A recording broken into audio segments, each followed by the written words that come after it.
po.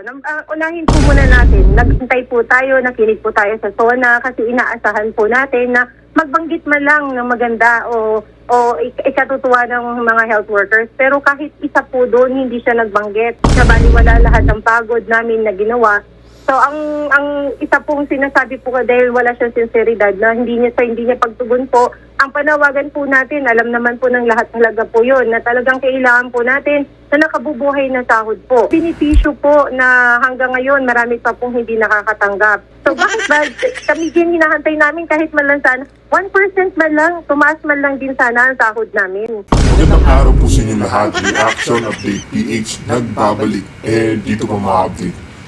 Umamin na po ang isang health worker na walang konsiderasyon o walang pagmamahal itong si Marcos Jr. at walang suporta sa mga katulad nila. Sinabi po niya rito mga update, wala pong pakialam ito si Marcos Jr. sa kanila, sa mga health worker. Bakit nga po ba ganyan ang presidente ng Pilipinas? Puro sarili na lang ba at pamilya ang iniisip? Ganun na lang ba mga abdi? Wala po ba talagang pakialam ito sa kanyang bayan, sa kanyang nasasakupan? Pakinggan po natin itong naging pahayag nga nitong health worker mga abdi. Isa rin po sa nabanggit po ninyo dito po sa naging statement ninyo dito sa SONA ng Pangulo. Sinasabi niyo po yung kawalan ng sinseridad sa pagtugon sa matagal ng panawagan at pangako po para sa inyo pong mga health workers. Ano po exactly yung pangako na hanggang ngayon ay hindi pa po natutupad ng Pangulo? Yes po. Unahin po muna natin, naghintay po tayo, nakinig po tayo sa SONA kasi inaasahan po natin na magbanggit man lang ng maganda o ikatutuwa ng mga health workers. Pero kahit isa po doon, hindi siya nagbanggit sa mga health workers po. Parang nabaliwala po kami, nabaliwala lahat ng hirap, nabaliwala lahat ng pagod namin na ginawa. So ang isa pong sinasabi po dahil wala siyang sinseridad na hindi niya pagtugon po, ang panawagan po natin, alam naman po ng lahat talaga po yun, na talagang kailangan po natin na nakabubuhay na sahod po. Nakita po ninyo, yung flood control nga po na pinangako niya walang nangyari. Sa pagtaas pa ng sahod sa mga health worker, mga kabdi, kalungkutan po, wala po silang pakialam. Wala ho silang pakialam sa mga manggagamot ng ating mga kapwa o kababayan. Puro sarili at pambubulsa na lang ang kanilang inaatupag, pero ang kanilang nasasakupan ay wala ho silang pakialam. Totoo po sinabi nitong ini-interview nga. Nakakahiya po talaga ang administrasyon ni Marcos Jr. ngayong panahon na ito. Benepisyo po na hanggang ngayon marami pa pong hindi nakakatanggap. At sapat po na at gusto po natin libre, komprehensibo po na serbisyong pangkalusugan para po sa atin, sa mga mamamayan po natin, lalo-lalo na po sa mga mahihirap nating mga kababayan. Tapos, isa pa po, ang tinatanawagan din po natin na dapat gawing regular ang mga kontraktual nating mga kasamahan na mga manggagawang pangkalusugan, tanggalin na po ang kontraktualisasyon po. Gawin po, i-filled up yung mga plantilla position po na may mga available pa. Kaya yun po yung inaano natin na hanggang ngayon po ay wala doon sa SONA, wala doon kahit anong katiting na sabihin man lang sana, natutuwa na sana kami. For example, di po ba, pumunta siya sa Amerika, sinabi niya malaking ganansya na po natin daw po yun na nabawasan po tayo ng 1% sa tariff na mga i-export nating mga product sa Amerika. Ang naging 19% na lang daw po. So bakit ba kami din hinahantay namin kahit man lang sana 1% man lang, tumaas man lang din sana ang sahod namin at maibigay din ng ang mga benepisyo namin. Pero wala kami narinig na ganun. Opo. So wala talaga sinseridad, hindi katotohanan po yung sinasabi niyang na hinahangaan niya kami na mga manggagawang pangkalusugan, kami yung mga modern heroes, hindi po totoo. Ayun nga po mga kabig, talagang wala hong pakialam si Marcos Jr. Pupuri pa siya ng puri sa mga health workers pero wala naman palang katotohanan mga ka-update. Hindi naman pala totoo ang mga pinagdadadakdak niya na pagpupuri sa mga health workers. Mantagin po ninyo yun. Hinihingi po nila 1% na taasan ang kanilang sahod pero wala hong binibigay etong admin ni Marcos Jr. Mantagin po ninyo. Kasi mga kabig, sakto-sakto lang din po ang sahod ng mga yan. Pero buwis buhay po sa kanila. Nagliligtas po sila ng mga may sakit. Kaya Marcos Jr., mantakin mo yun, nagmamakaawa ang health worker na taasan ng sahod pero hindi pinapansin. Wala ka talagang malasakit sa mga kapwa mo, sa mga kababayan mo. Magandang umaga po sa inyong lahat. Magandang hapon po sa Pilipinas at napakagandang araw po. God is good, God is just, God be praised. Ngayong araw po, napakagandang balita ang dumating sa ating lahat. Na-dismiss na po ng Korte Suprema bilang unconstitutional ang hinaing impeachment complaint ni Tambalus Los at mga congressman. Ulitin ko po, napakagandang balita, na-dismiss na po ng Korte Suprema bilang labag sa saligang batas ang impeachment complaint ni Tambalus Los at ng mga congressman. Ang pag-usapan natin, bakit na-dismiss? Well, gaya ng inaasahan po natin, no? Yan ay nadeklara ng ating Korte Suprema na labag sa ating saligang batas dahil ito'y labag sa probisyon na ang lahat ng mga impeachable officers po pwede lamang hainan ng isang impeachment complaint kada taon. At gaya na aking sinasabi, paulit-ulit na para silang praka, kapag sinabi mong fourth impeachment complaint, yan ay labag doon sa pinagbabawal na multiple impeachment complaints. Ano ba naman ang mahirap intindihin doon? Now, ang sinasabi ng mga Tambalus Los at congressman, yung tatlong impeachment complaint, hindi namin inaktuhan. Paano sinagot yan ng ating Korte Suprema? Sabi ng Korte Suprema, dahil hindi mo inaktuhan yan, hindi mo rin-refer kay Speaker at hindi na-refer sa Committee on Justice, ibig sabihin, yan ay na-archive, yan ay na-dismiss nung ang Kongreso ay nag-adjourn, sine die, yung pagkakatapos ng 19th Congress. Anong epekto ng pagkaka-dismiss? Well, yan ay na-dismiss. Ibig sabihin, hanggang February 6, 2026 na ang panibagong impeachment complaint na po pwedeng ihain laban sa kay VP Sara. Ulitin ko po, ang sabi ng Korte Suprema, ang epekto ng hindi ginalaw ng Kamara de Representante yung naunang tatlong impeachment complaint, yan ay nagresulta sa pagkakadismiss ng tatlong complaint. Nung ang Kongreso ay nag-recess na hindi siya inaktuhan, hindi man lang na-refer sa House Speaker at sa Committee on Justice ng Kamara. At dahil yung tatlong impeachment complaint na yan ay na-dismiss, natural, labag na doon sa pinagbabawal na mahigit isang impeachment complaint, ang pang-apat na impeachment complaint. So mga kaibigan, there is a God. God is good. God is just. Hindi nila pinayagan ang kagustuhan ng Tambalus Los at ng mga bangag na matanggal ang VP Sara dahil hindi pa po nagsisimula ang boxing, wala na palang boxing dahil palpak ang mga congressman at ang Tambalus Los na umintindi sa ating saligang batas. Pero meron pa pong pangalawang basihan kung bakit na-dismiss yung impeachment complaint na yan. Dahil ang sabi ng Korte Suprema, bagamat may provision na kapag nasuportahan yan ng mahigit one-third ng mga miyembro ng Kamara de Representante, hindi po pwede na para siyang Bicol Express. Na palibasa, mayroong sapat na lagda ay po pwede nang maihain. Ang sabi ng Korte Suprema, hindi ganun yon. Kinakailangan, dahil seryosong impeachment complaints, kinakailangan bigyan ng pagkakataon na madinig ang mga impeachable officer na hinahainan ng impeachment complaint. Bakit? Dahil nga napakaseryoso ng consequence, pantakin mo, pinakamatataas na opisyales, pinatatanggal sa kanilang opisina, dapat madinig sila at every step of the way, including dun sa initiation ng impeachment complaint. Kaya nga, sa saligang batas, merong proseso. Dapat ang speaker i-refer kaagad para sa referral sa pag-include sa order of business.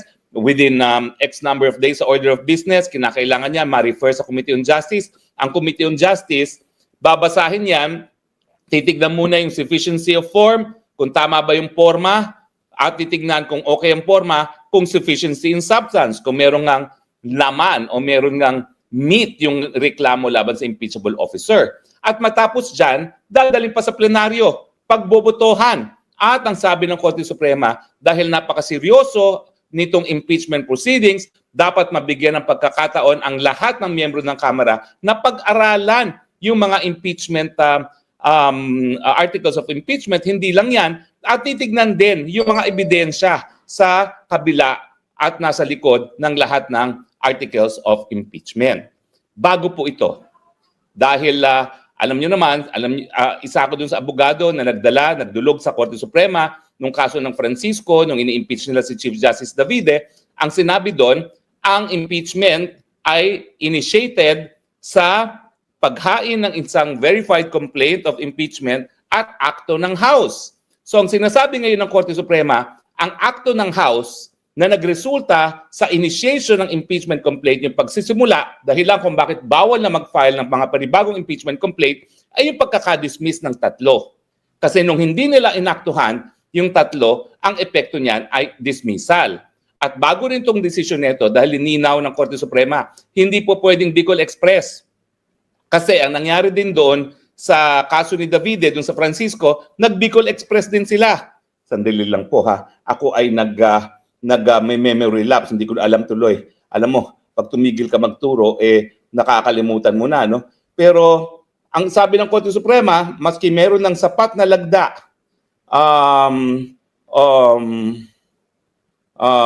so articles of impeachment, para yung mga articles of impeachment ay diretsong pupunta sa Senado, kinakailangan walang Bicol Express na pipirma na lang para pirmahan at hindi naiintindihan ko ang anong mga issue. Importante talaga dahil dun sa mga nangyayari,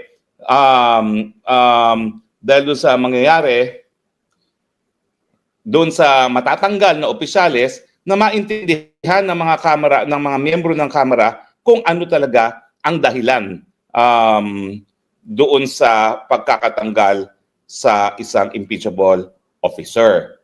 Now, so ano po? Nasa na ngayon si Tambaloslos at ang mga senatong at saka ang mga congressman? Wala na po sila. Wala na po sila.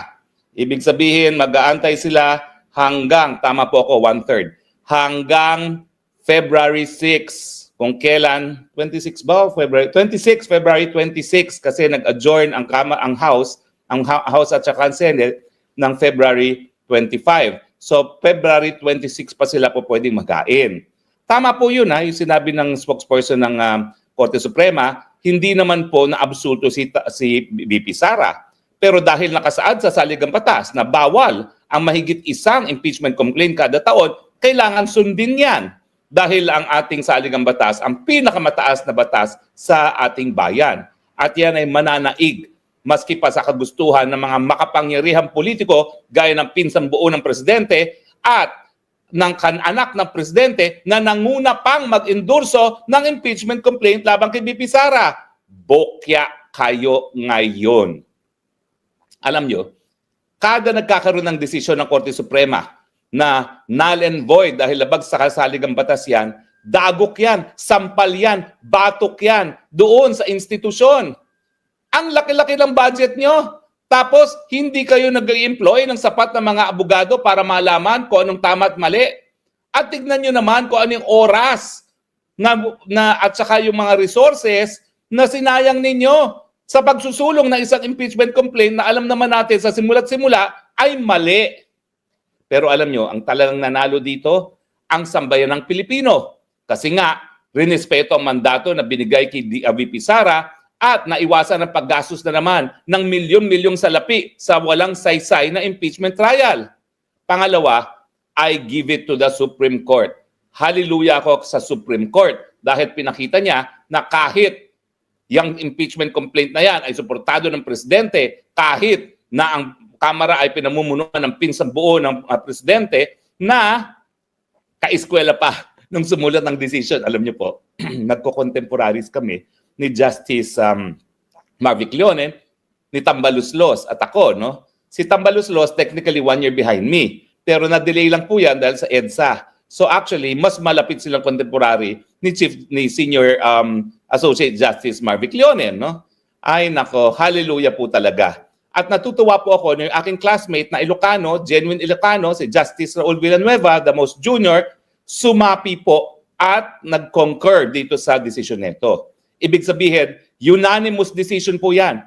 Pati yung kaisa-isang appointee ni Marcos Jr. na aking kaklase ay bumoto pabor sa pagdidismiss ng kasong ito. Alam nyo, talagang ang inkli naman ng mga na-appoint sa Korte Suprema, kahit papano, bumoto pabor doon sa nag-appoint sa kanila. Pero napatunayan na aking classmate na siya ay independiente, at bumoto talaga siya na ibasura itong impeachment complaint.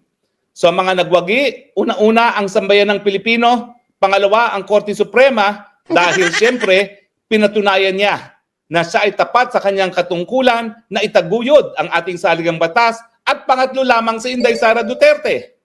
Bakit? Well, pangatlo siya dahil sa taong ito hindi siya maharap sa kahit ng impeachment complaint. Bagamat ang sabi nga ng Korte Suprema, matapos ng isang taon, pwedeng ihain muli. Pero napakadaming pwedeng mangyari sa loob ng isang taon. Sa tingin nyo ba, sa February 26, 2026, maghahain sila muli ng isang impeachment complaint? Yan ay 2 taon na bago mag-eleksyon sa 2028. Baka nga pagdating na 2026, bago na ang speaker, dahil alam naman natin ang anyo ng mga politiko, galing ako dyan, magaling ang kanilang radar kung sino talaga ang dapat suportahan sa susunod na presidential elections. At ang nangyari dito, dahil na-dismiss ang impeachment complaint ni BP Sara, lalong lumakas si BP Sara. Kung sa last survey, 33% ang tao na boboto sa kanya na pinakamataas sa kahit anong posibleng kandidato, ngayon po, baka madoble yan. Baka umabot na ng 60% si Inday Sara Duterte. Dahil napatunayan ni Inday Sara Duterte, pagtulungan man lang siya, kakayanin niya silang lahat. Hindi sa pamamagitan ng ayuda, hindi sa pamamagitan ng pananakot, hindi sa pamamagitan ng paggamit ng militar at pulis, kung hindi sa paggamit ng batas. Kaya naman po, bagamat walang requirement na ang presidente ay dapat maging abogado, ay nako, wag na natin pong magpaligoy-ligoy pa. Paano ka makapagpapatupad ng batas kung ikaw ay hindi mo alam kung anong batas? Kaya yung mga reads sa antivirus na yan, nako, wag niyong hahalal yan bilang isang presidente o vice-presidente, kasi ang gagawin yan, meron niyang nakadyan sa tenga at meron magdidikta na chief of staff. Miski hindi niya alam kung ano yung sinasabi niya, basta magaling siya umarte-arte, ayun, magsasalita. Diba? O ayan, nakita nyo na, BP Sara, pinagtulungan ng lahat, pero dahil alam niya ang saligang batas niya, nanindigan. I'm not saying na you have to be a brilliant lawyer, pero kinakailangan alam mo. At sa mulat-mula, hindi na-deter o hindi talaga natakot si BP Sara dahil alam niya mali ang proseso na ginawa ng Kamara de Representante. Ang aking misgiving sa decision nito, hindi nag-rule yung Supreme Court dun sa issue na pwede bang ma-carry over ang isang impeachment complaint from a previous Congress to the next Congress. Now, ang dahilan naman kaya hindi na yan diniscuss ng ating Korte Suprema, kasi merong mga prinsipyo na kung hindi na kinakailangang i-discuss ang isang issue dahil meron ng basehan para ma-dismiss or ma-grant ang petition, hindi na nila sasagutin. At dahil ang sabi nga ng Korte Suprema, sapat na yung basehan na ito'y pinagbabawal as constituting multiplicity of impeachment complaint within 1 year, dinismiss na nila on that ground at hindi na sila nag-rule kung pwedeng ma-carry over. Pero kailangan mabigyan kasagutan pa rin yan. Hindi natin alam kung kailan mangyayari yan. Siyempre, sabi ng Korte Suprema, sa February 2026 po pwede na maghain muli ng impeachment complaint. So, asahan natin na before February 20, well, pagkatapos ng February 26, maghahain sila. Ang problema, wala na naman silang sapat na panahon. So baka ang gawin nila, mag-marathon session sila di umano, pero sa tingin ko, hindi na naman po pwede yan kasi sa legislative calendar na naman ng Kongreso, magre-recess na naman sila pagdating ng February of 2026. Yun naman ang dahilan kung bakit deemed dismissed yung tatlong impeachment complaint dahil nag-recess na nga yung Kongreso by February of 2026. Yung February of 2025. Diba? So, ewan ko kung kailan sila magfa-file ng panibagong impeachment complaint. Ang tingin ko, ang susunod na impeachment complaint dahil walang sapat para aktuhan yung February, ang susunod na niyan ay pag bumalik ang Kongreso ng July of 2026. So theoretically speaking, po pwede sa February, pero dahil mag-a-adjourn na naman sila, kinakailangan sa February or July na sila of 2026 umakto. At sa tingin nyo ba, magkakaroon pa ng hearing ng latter part of 2026 at 2027? Nangangampanya na ang mga kandidato? Hindi na mangyayari yan. So sa tingin ko, patay na ang impeachment complaint laban kay BP Sara. Lumaban na ng harapan ang mga bangag sa gobyerno laban kay BP Sara para sa presidente sa 2028. Bagamat ako'y naninindigan, sapat-sapat na ang basihan para sisantehin ng presidente. Ngayon, kasama na yung paggamit sa mga proseso ng impeachment bilang sandata laban sa kanilang mga kalaban sa politika. Ang magandang sinabi ng Korte Suprema, alam mo, hindi namin pinaghihimasukan ang mga bagay-bagay na politika para sa mga politiko yan. Pero, ang sabi ng Korte Suprema, yung usaping politika, kinakailangan gawin sa framework ng ating saligang batas. Hindi po pwede na yung pamumulitika, gagawin mo labas sa batas na umiiral sa ating bayan. So siyempre mga kaibigan, wagi ang taong bayan, wagi ang Korte Suprema at ang ating saligang batas, wagi ang ating VP Sara. Ngayon, anong gagawin ngayon ni VP Sara? Well, wag niyong kakalimutan, bagamat siya vice presidente, talagang ginutom si VP Sara.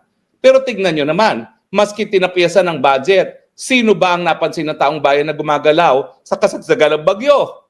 At siyempre wala pa dyan si VP Sara.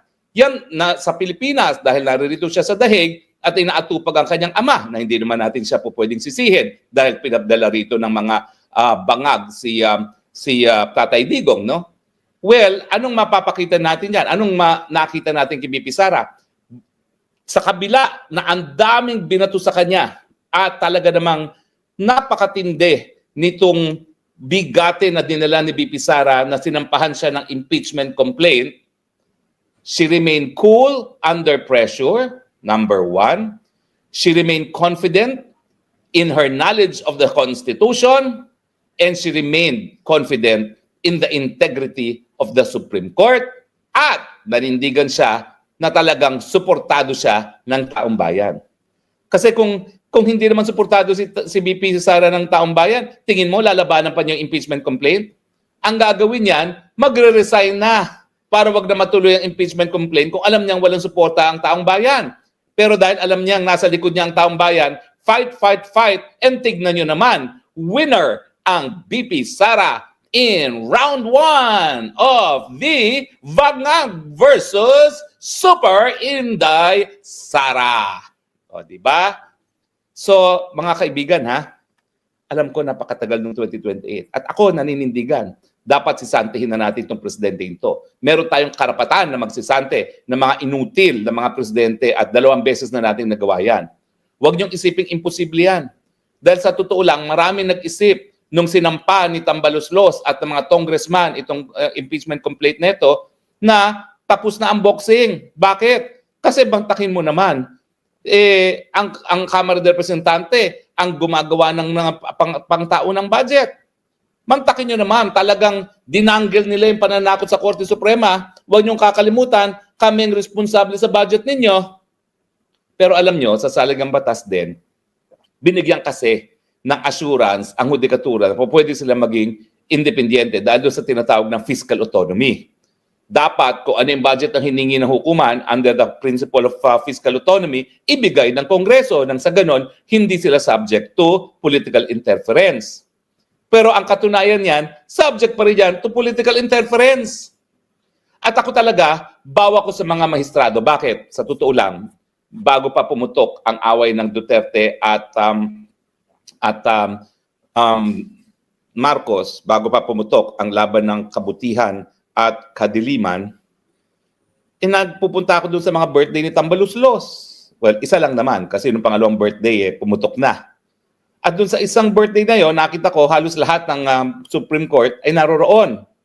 Well, sabi ko, sana mas mabuti na hindi na sila dumalo kasi baka sabihin pinapaboran nila si Speaker. Pero ngayon, napakita talaga ng Korte Suprema, ng mga miyembro ng Korte Suprema, miski kami dumalo sa imbitasyon ng birthday ni Speaker, kami, ang trabaho namin, itataguyod namin ang saligang batas. Kaya nga, hangang-hanang ako ngayon dito sa Korte Suprema ito. At kaya nga, pati sa aking mga hinaharap, haharapin ko naman po yan sa hukuman. Ang problema lang, hindi ako makadulog sa hukuman hanggang hindi nagdidesisyon ng DOJ doon sa aking motion for reconsideration.